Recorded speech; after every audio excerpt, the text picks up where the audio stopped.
Good afternoon, everyone. The clock is ticking on the expiration of the Affordable Care Act tax credits. In just 30 days, tens of millions of Americans are about to experience dramatically increased health care costs because of the Republican refusal to extend the Affordable Care Act tax credits. From the very beginning of this presidency, Republican control of the House and the Senate, as well as the administration, has been a disaster for the American people. These extremists promised all last year that costs were going to go down on day one. Costs haven't gone down in America. Costs have gone up.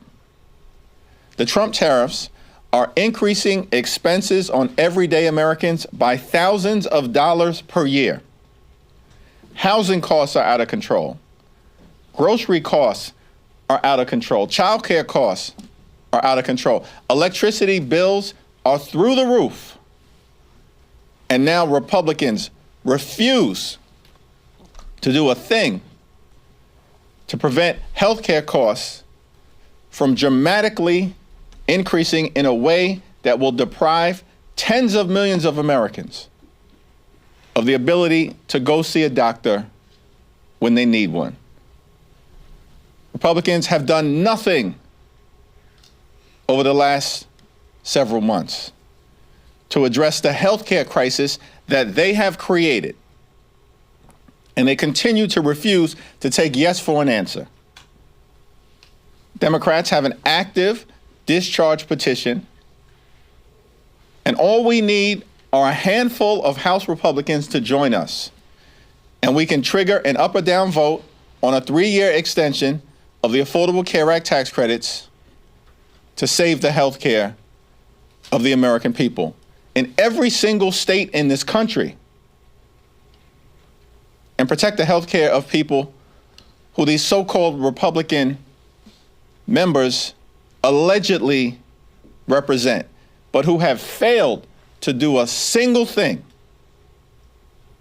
to make their life better. Questions? Leader Jeffries, your Senate Democrat colleagues, they've previously expressed openness to reforming the credits, working through differences. Why propose a 3-year clean extension? Time has run out on Republican inaction. They have done nothing over the last 60 days but stumble, fumble, and bumble as it relates to addressing the health care crisis that they've created. Understand that this year, House Republicans enacted the largest cut to Medicaid in American history. These extremists have thrown 14 million people off of Medicaid. At the same period of time, hospitals, nursing homes, and community-based health centers are closing all throughout the country, including in rural America, because of what Republicans have done in their one big ugly bill. They've launched an unprecedented assault on the Centers for Disease Control and the National Institute of Health, jeopardizing the well-being of the American people. Vaccines are increasingly unavailable in the United States of America. Children are getting sick unnecessarily all across the country. And now on top of all of that, that parade of horribles, Republicans refuse to extend the Affordable Care Act tax credits, which are going to expire this month. Time has run out on Republicans playing partisan games. We have a discharge petition that, if it received an up or down vote in the House of Representatives, we are confident will pass. But obviously, Mike Johnson has zero interest in protecting the health care of the American people. Instead, these extremists are gutting the health care of the people that they represent, including in the state of Louisiana. Senate Democrats next week will be able to put up a vote for the ACA subsidies. Do you think there's any plan that Republicans would actually get on board with to have a bipartisan bill? And if not, what should Democrats put up on the floor of the Senate? There are Republicans in the House and the Senate who during the Trump Republican shutdown consistently said that once the shutdown ends that they caused, that they'd be willing to address the healthcare crisis that they've created. Most immediately by extending the Affordable Care Act tax credits. Now, we had nothing but crickets from them. It even appears that the Trump administration was ready to put forth a plan that would at least have been worthy of consideration, and that Mike Johnson tanked it. So now, Mike Johnson wants to act like he's the Speaker of the House? Really, when it comes to the health care of the American people and possibly doing something bipartisan, he wants to act like he's in control? When the reality is he's done nothing but bend the knee to Donald Trump since January 20th? I mean, House Republicans have been nothing but a rubber stamp for Donald Trump's extreme agenda since January 20th. And when it appears that Donald Trump actually might be willing to enter into a good faith bipartisan negotiation to extend the Affordable Care Act tax credits, House Republicans detonate the agreement. These people aren't serious about anything other than providing massive tax breaks to their billionaire donors. That's not a hypothetical statement. That's not hype. That's not hyperbole. It happened. They enacted the largest cut to Medicaid in American history. They ripped food out of the mouths of hungry children and seniors and veterans this year in their one big ugly bill. $186 billion cut to SNAP. And why did they do all of that? So they could reward their billionaire donors with massive tax breaks. And so the extremists are just showing the American people who they are. And as a result, the only viable path forward, it appears, in the House and in the Senate, is a straight extension of the Affordable Care Act tax credits. Let's see what Senate Democrats put on the floor next week, and we'll continue to press our case on our side of the Capitol. Thank you, Leader Jeffries. Yeah. I just wanted to ask if there's been any kind of formal or informal back channeling with Republicans who might be supportive of the discharge petition going on at all? Well, you had 13 Republicans a few weeks ago indicate in a letter that they wrote to Deputy Speaker Mike Johnson that as soon as their shutdown was over, they wanted to address the Affordable Care Act tax credits. But now it's nothing but silence from these people because they're not serious about helping the American people, the hardworking American taxpayers that they purport to represent. This has become painfully obvious to the American people, which is why Republicans are getting wiped out electorally all across the country, as we saw last month. Literally in every single state in the union, destroyed up and down the ballot across the country. Statewide races to local races and everything in between. Because the American people are done with these people. They've been a disaster.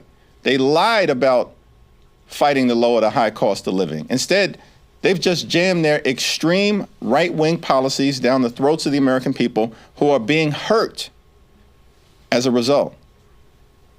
And, you know, our view about the situation, as we've repeatedly said, is that we're open to finding a bipartisan path forward.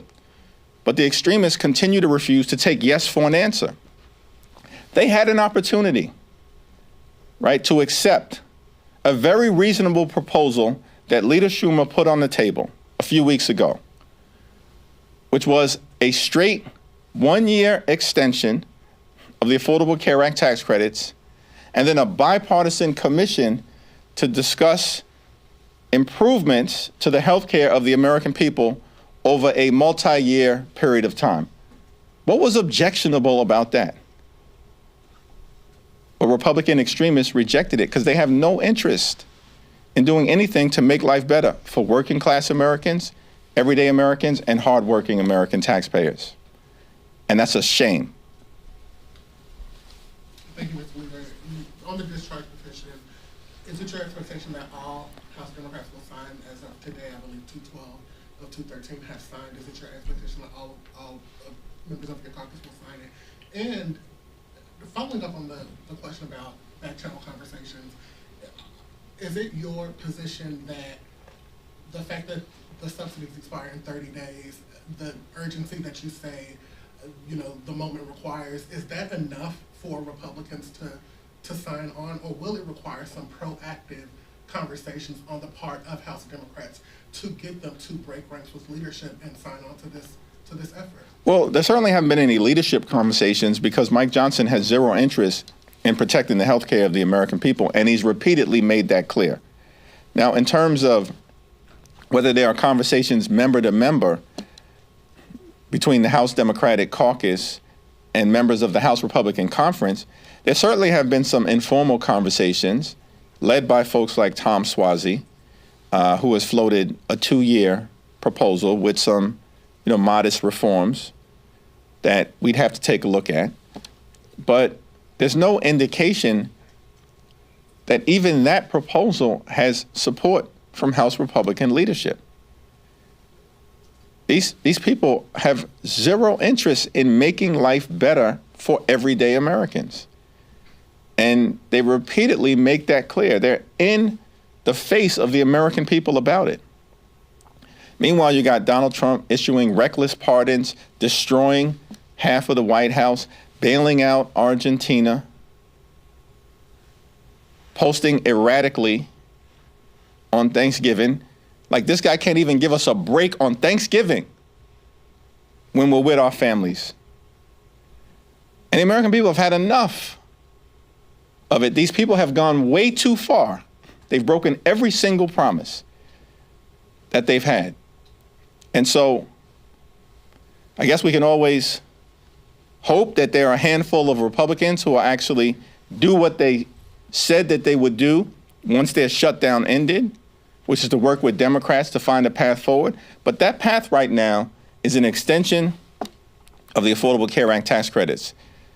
I think our discharge petition in record time is now up to about 212, 213. It is my expectation that we will have complete and total unity amongst House Democrats.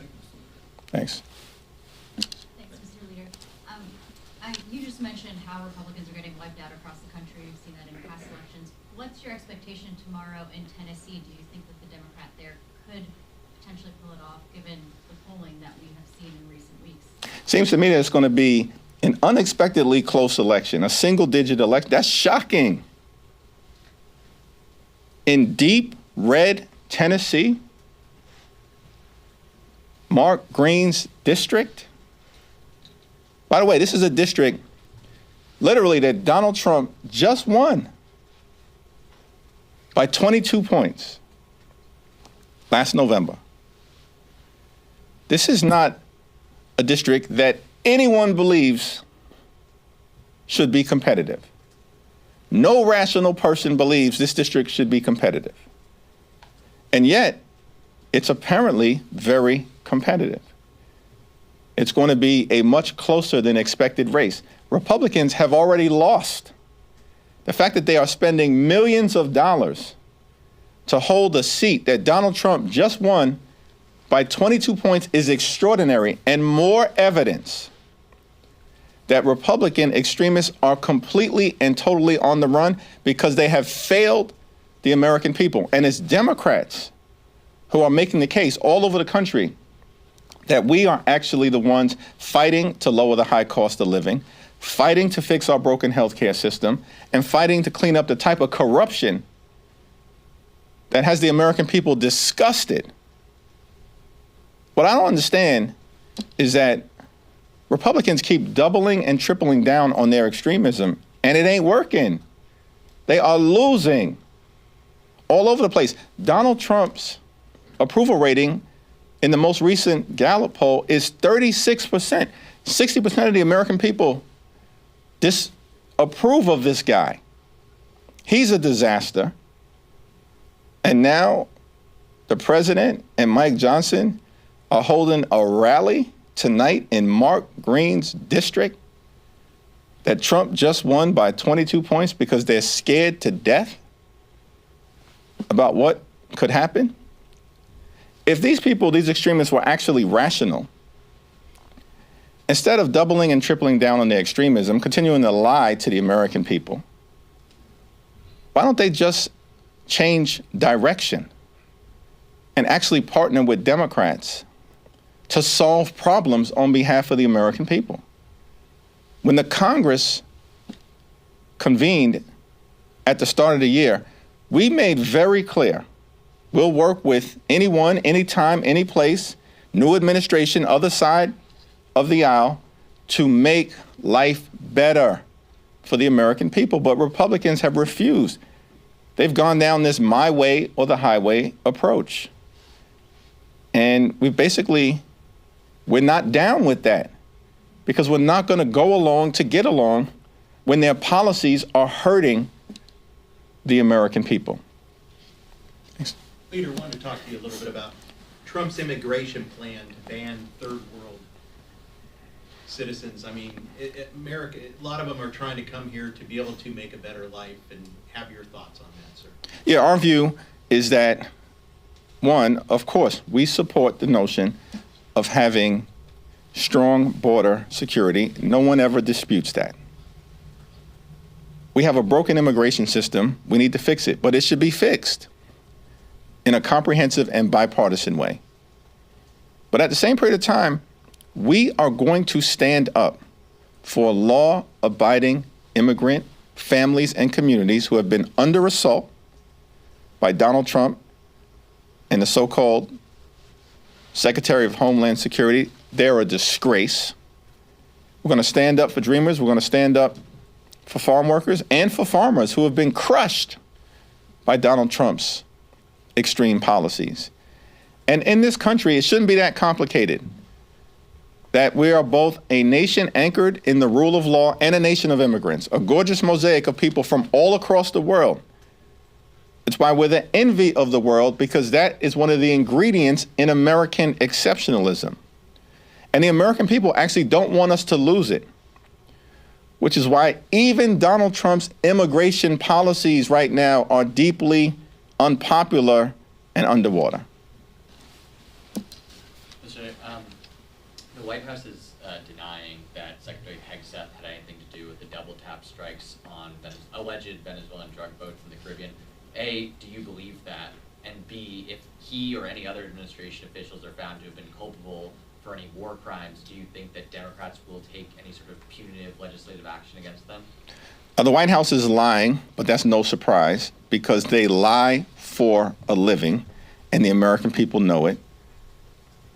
It's my understanding that Pete Hegseth, the so-called Secretary of Defense, was absolutely involved. I think he may have even recently acknowledged that, because the facts are incapable of being disputed. And so the question in front of us, and I believe there will be bipartisan investigations in both the House and in the Senate, in order to determine whether war crimes were committed and either U.S. law or international law or both were violated. It's already been crystal clear that Pete Hegseth is the most unqualified Secretary of Defense in American history. I called for him to be terminated months ago when the Signalgate scandal first broke out. Everybody on Capitol Hill knows he should have never been confirmed. It's a shame. It's because these Senate Republicans, just like House Republicans, are nothing more than puppets for Donald Trump's extreme policies. That's why they put Pete Hegseth into that position when they knew he was woefully unqualified. And now we have real evidence that extrajudicial killings are taking place. That's the stain on America's leadership in the free world, which is why our international standing is plummeting. And of course, the standing of the Republican Party is a complete and total disaster here in the United States of America. Thank you, Leader Jeffries. Following up on immigration, one of the more controversial policies President Trump announced in recent days is his intent to potentially strips citizenship away from anybody he feels isn't a benefit to the United States. I'm just curious, what's your reaction to that? That was an unhinged statement by Donald Trump. He knows he doesn't have the capacity to strip citizenship away. He's behaving like a wannabe king, and the American people are rejecting that. Thanks. I think it was your last press conference you made mention of the need to clean up the ethics of Washington. Do you support the Chip Roy bipartisan bill, and do you have any evidence that a bill like that could actually make it this time after years of failure?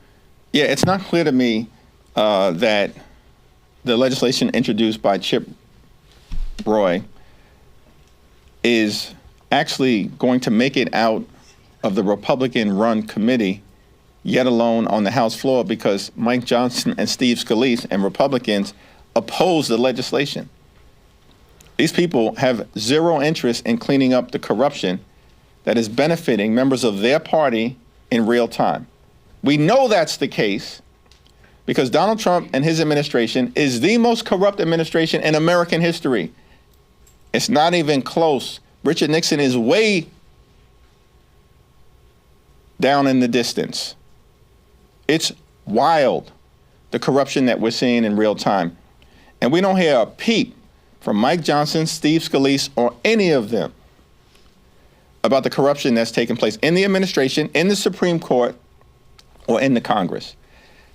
House Democrats have made clear we overwhelmingly support a ban on congressional stock trading. And as soon as we can bring a bipartisan bill to the floor, and that may have to wait until we take the gavels back after November of 2026, we plan to do it. Thanks. Kevin? When it comes to the Hegseth and the tax in the Caribbean, you talked about the bipartisan approach here. Are you confident the Republican-led committees that are going to actually do a dutiful and complete review of this? And to what extent, given the nature and the control of the House right now, would impeachment even be enough? Well, Republicans will never allow articles of impeachment to be brought to the floor of the House of Representatives, and we know that's the case because Donald Trump will order them not to do it. So what's on the table is a meaningful investigation, which we can hope would be bipartisan. I have full and complete trust in Adam Smith, the once and future chairman of the House Armed Services Committee. I can't speak to whether I've got any confidence as to what Republicans will do on the other side of the aisle. The one thing that should be clear to all of these Republican extremists and sycophants and the people who are either actively involved in corruption, violating the law, engaged in extrajudicial activity, is that the statute of limitations for any crimes being committed now are 5 years. It will extend well beyond the end of the Trump administration. Thank you all. If you like this video, then like, share and subscribe to ET Now World.